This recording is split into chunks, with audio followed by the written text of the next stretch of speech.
ulit or winelcome dun sa culture ng Star Cinema? Kasi syempre mas often yung pagtatrabaho niya with them.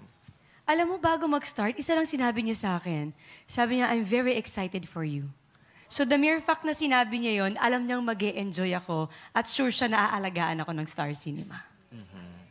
Then you mentioned earlier no, na this was your dream movie nung napanood mo yung Taylor yung Rushes. Parang how did Star Cinema make that happen lang? Through experience? Actually, parang ang hirap elaborate lahat. Sa script pa lang, sabi ko na, wow, thankful na ako.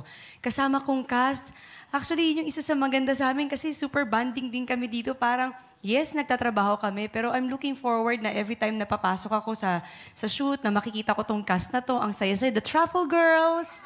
Hey, Truffle Girls! Yeah. So, nagkaroon ng bonding. Sabi ko nga, yun na palagi kong goal eh. Every time nagagawa ko ng isang proyekto, gusto ko nagiging kapamilya ko sila. At nangyari yan dito. And then, sabi ko, bonus pa with Direct May. Tapos kasama ko pa si Dong. Sabi ko nga, sobrang lubos-lubos biyaya talaga na ipinagkaloob talaga to sa akin. So I'm very blessed.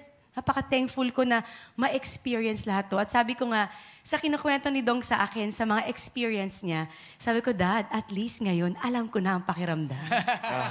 Was there a particular kwento na nabanggit ni Ding Dong sa'yo na, ganun din yung nangyari sa akin dito sa set? Lahat. Actually, sa dami ng kinuwento niya, nahigitan pa yung experience ko. Kaya sabi ko, ay, ang saya. May susunod uli. Ayun. Alright, thank you, Jimpy. Thank you so much.